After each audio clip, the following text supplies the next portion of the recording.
Welcome back, students.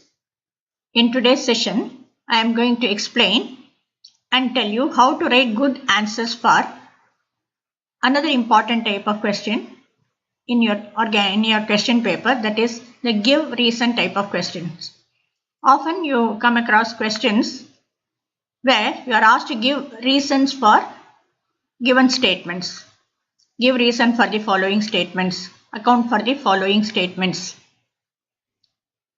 Here, I find that students give long answers and they beat about the bush, but the answers may not have the exact phrase or the statement that is given in the scoring key, and that is not going to help you to get the mark. Hence, I am going to explain and also tell you how to write a good answer for such questions. Please listen to me carefully, understand, learn how to write the expected answers for such questions. I am going to pick up a few statements from alkyl and aryl halides and a few from alcohols and phenols. The first statement is going to be this: chloroethane is readily hydrolyzed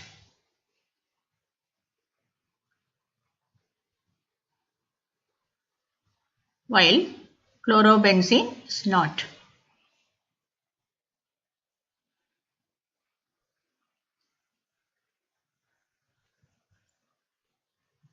Chloroethane is this CH3, CH2, Cl. And what is hydrolysis?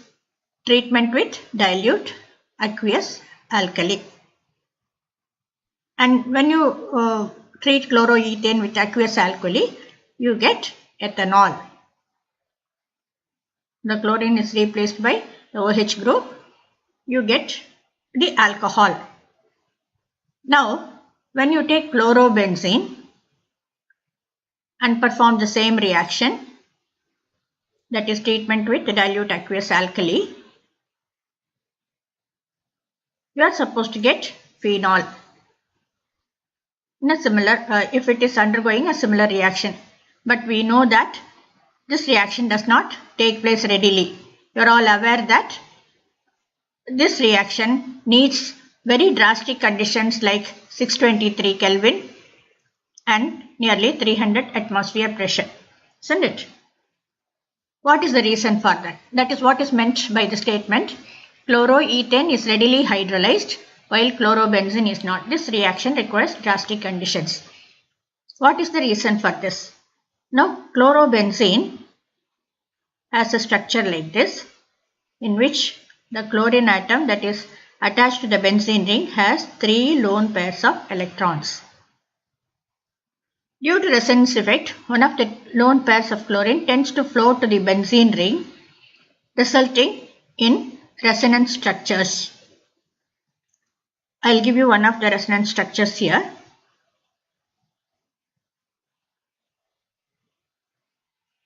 The chlorine gets positive charge because it is losing one of its electron pairs, and you find a negative charge on one of the ortho positions.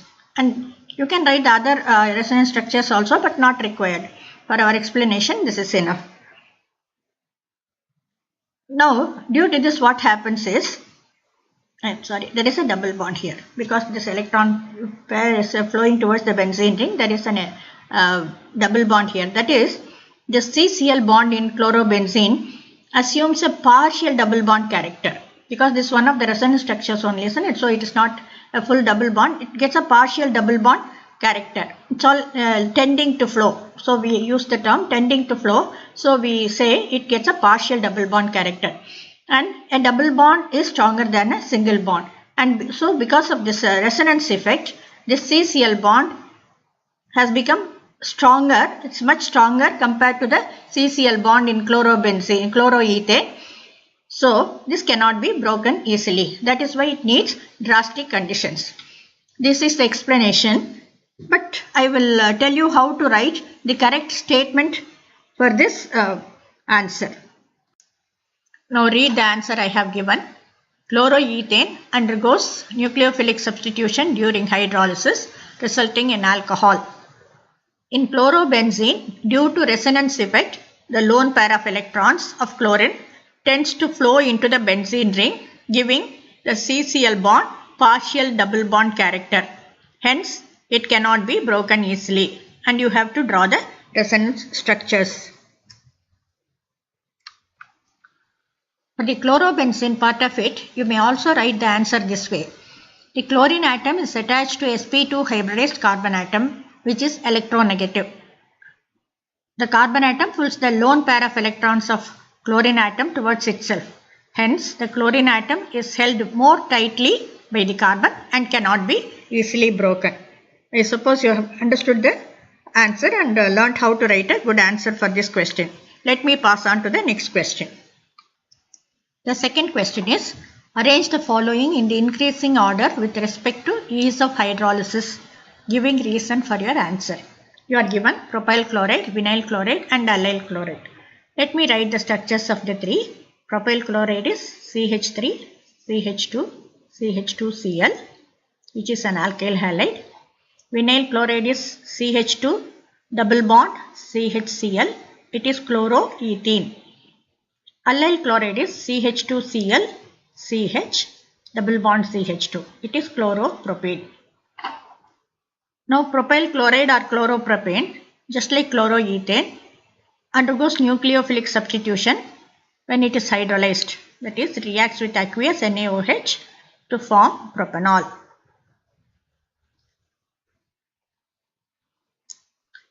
Now look at vinyl chloride. See, the chlorine is attached to sp2 hybridized carbon atom. So just as in the case of chlorobenzene, sp2 hybridized carbon atom is electronegative and it pulls the lone pair of electrons of chlorine towards itself. So you may say the chlorine is held more tightly by the carbon and cannot undergo hydrolysis, cannot be broken easily. I will put the answer in a different way here. We can say the vinyl chloride molecule as a whole is resonance stabilized. I will show you how. See, the lone pair of electrons of chlorine flows this way, and so you have the resonance structures like this: CH2 minus CH double bond Cl plus. So you see that the whole molecule is resonance stabilized, and so chlorine cannot break away easily from the molecule. So this is another way of stating the reason for vinyl chloride. Though the answer is very similar to chlorobenzene, I am specifically giving the answer in a different way here for you to learn. Now in allyl chloride, chlorine is attached to sp3 hybridized carbon atom. Since it is sp3 hybridized carbon, it can be broken, and when it is broken you get Cl minus and the allyl cation, which is CH2 plus CH double bond CH2. So this is the allyl cation which is stabilized by resonance this way. So you get the resonance structures like this: CH2 double bond CH, CH2 minus. These are the two resonance structures, CH2 plus here. So these are the two resonance structures, and so we would say, since allyl cation can be stabilized by resonance, it is more readily formed, and so allyl chloride undergoes hydrolysis readily. So when you compare this with chloropropane, vinyl chloride is less readily hydrolyzed than propyl chloride because the whole molecule is resonance stabilized. Allyl chloride undergoes hydrolysis more readily than propyl chloride because the allyl cation that is formed is stabilized by resonance. Is that clear? So now I will write the answer for this question. I would like to write the reason this way. Chloropropane undergoes nucleophilic substitution and gets hydrolyzed readily to form propanol. Vinyl chloride molecule as a whole is resonance stabilized, and we have to show the resonance structures. Hence, the chlorine atom cannot be easily broken away. In allyl chloride, the allyl cation formed during hydrolysis is stabilized by resonance. Here also show the resonance structures. Since it is readily formed, allyl chloride is hydrolyzed readily. Allyl cation is readily formed, and so allyl halide is hydrolyzed readily. And you can write the order. Vinyl chloride gets more readily. I'm sorry, the statement is wrong here. You have to write here it should be less ready. Vinyl chloride is less readily hydrolyzed than propyl chloride than allyl chloride. Is that clear? So this is how it should be. The increasing order should start with the least one to so vinyl chloride undergoes hydrolysis less readily than propyl chloride and less readily than allyl chloride. A part of this question also can be asked, like it is hard to hydrolyze vinyl chloride. Why?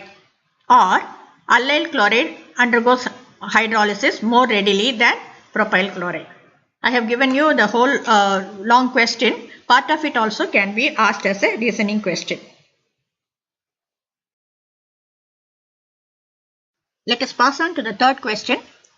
The given statement is the order of reactivity of nucleophilic substitution of alkyl halide by SN2 mechanism is primary greater than secondary greater than tertiary.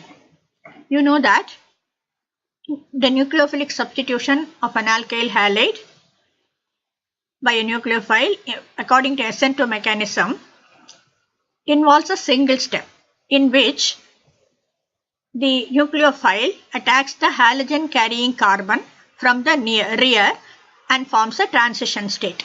I will show it like this.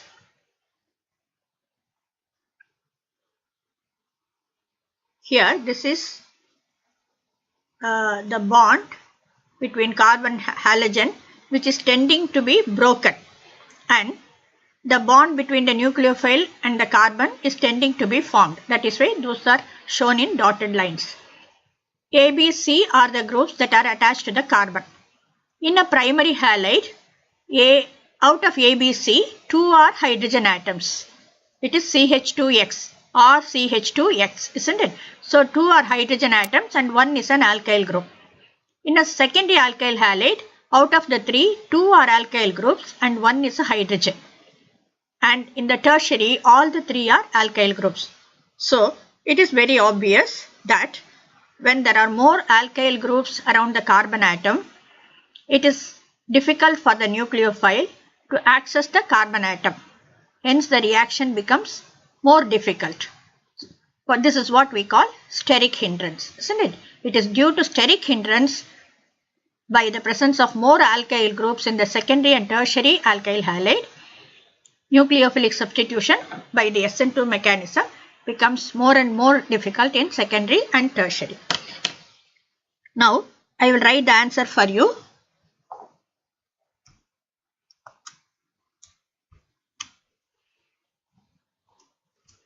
The answer goes like this. In SN2 mechanism, the nucleophile attacks the carbon atom from the rear, leading to the formation of transition state. In secondary and tertiary alkyl halides, the presence of bulkier alkyl groups makes access by the nucleophile more difficult due to steric hindrance. This is the complete answer. If you can understand and write the complete answer, it is very good. It shows that you are very clear about it and you have understood the concept very well. But those of you who find it difficult to write the complete answer, at least write the second part of it, which actually will be found in any scoring key. The second half of the answer is very important. That is the actual reason in minimum number of words. You cannot be more brief than this. So do write this sentence as the answer, which will not be too difficult for you. Now let me pass on to the fourth statement. Nitration of chlorobenzene takes place less readily than that of benzene. This question can also be given as out of chlorobenzene and benzene, which one undergoes nitration more readily? Why? Now, in chlorobenzene or benzene, substitution is an electrophilic reaction. You all know that. Now, Nitration is an electrophilic substitution by NO2 plus group. So this is the electrophile which is going to substitute on the benzene ring. You all have the knowledge that there are 3 pairs of electrons present on the chlorine atom, due to which resonance effect is operative. Here one of the lone pairs of electrons of chlorine tends to flow into the benzene ring, giving rise to resonance structures like this. I will show one of the resonance structures. Where chlorine gets a positive charge and the negative charge will be on either the ortho or para position of the benzene ring. So the resonance effect increases the electron density on the benzene ring, facilitating the substitution by NO2 plus group. But at the same time, don't forget that chlorine has the minus psi effect. So what will happen? Chlorine, due to its minus psi effect, it pulls the electrons from the benzene ring. That is, the electron flow will be in the opposite direction. This will cause a depletion of electrons in the benzene ring. So there are now 2 forces operating. One is resonance effect and the other is inductive effect, that is minus psi effect. What is the given statement? Nitration of chlorobenzene takes place less readily.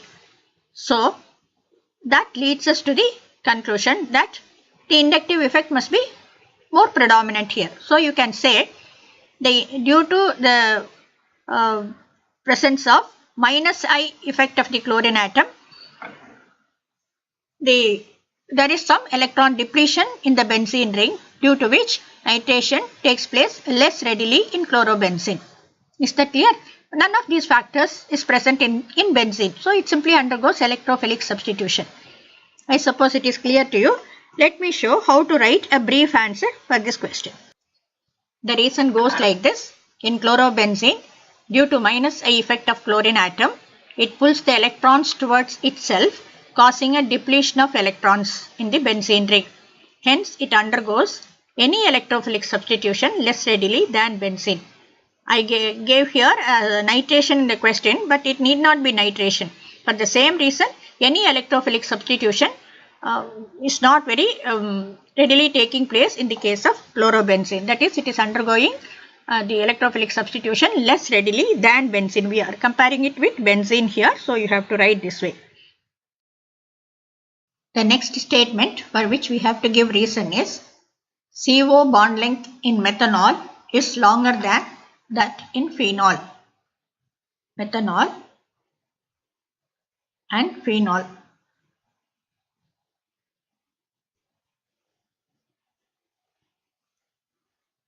These are the 2 bonds that we are comparing. Okay. Now, the arguments that we are going to give for phenol are very similar to the ones that we gave for chlorobenzene. Remember, in chlorobenzene, we said there are 3 lone pairs of electrons present on the chlorine, which tend to flow towards the aromatic ring due to resonance effect, isn't it?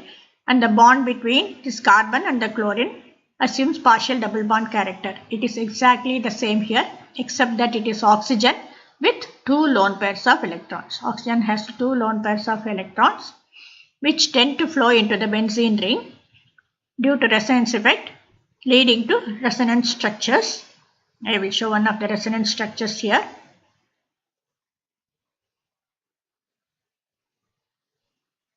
So you get a positive charge here, negative charge here. So this is one of the resonance structures, and you find that the bond between this carbon and oxygen assumes partial double bond character. Isn't it clear? So you know that a double bond is shorter than a single bond, and there is no such effect operating in methanol. This is one of the ways of giving the reason. The other way is that oxygen of the OH is attached to sp2 hybridized carbon, which is electronegative, and it tries to withdraw the electrons towards itself, making the bond between oxygen and carbon a partial double bond, and double bond being shorter than a single bond. The bond in phenol, the bond between the CO bond in phenol is shorter than that in methanol. So this is the way you will say. I think there is no need of writing the answer because we have written it for a few statements earlier. You can follow and write similar answers for this question. The next statement is phenol is acidic in nature. The concept involved in answering the question is the same as the one that we used for the previous question regarding phenol. The OH group in phenol is attached to sp2 hybridized carbon. This is electronegative, and so it tries to withdraw the electrons to itself. The lone pair of electrons of oxygen tend to flow towards the sp2 hybridized carbon. So what happens is a positive charge is created on the oxygen. Positive charge is created on the oxygen. Hydrogen, being electronegative, can no longer be attached to a positively charged oxygen. Hence, it is ready to leave as a proton. So, the concept that we use is the same, but we have to slightly modify our answer to suit the question. Let me write the statement for you here. You can write the answer as the OH group in phenol is attached to sp2 hybridized carbon, which withdraws electrons to itself. A positive charge is created on oxygen, and so hydrogen leaves it as a proton. And you have to, of course, show the resonance structures to show the positive charge on oxygen. Another way of answering this question is phenol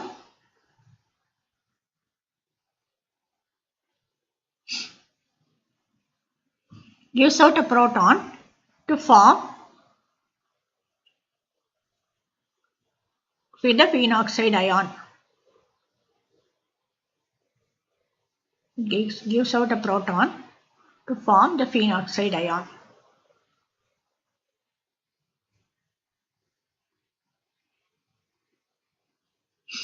Now this phenoxide ion is stabilized by resonance. Let us write one of the resonance structures.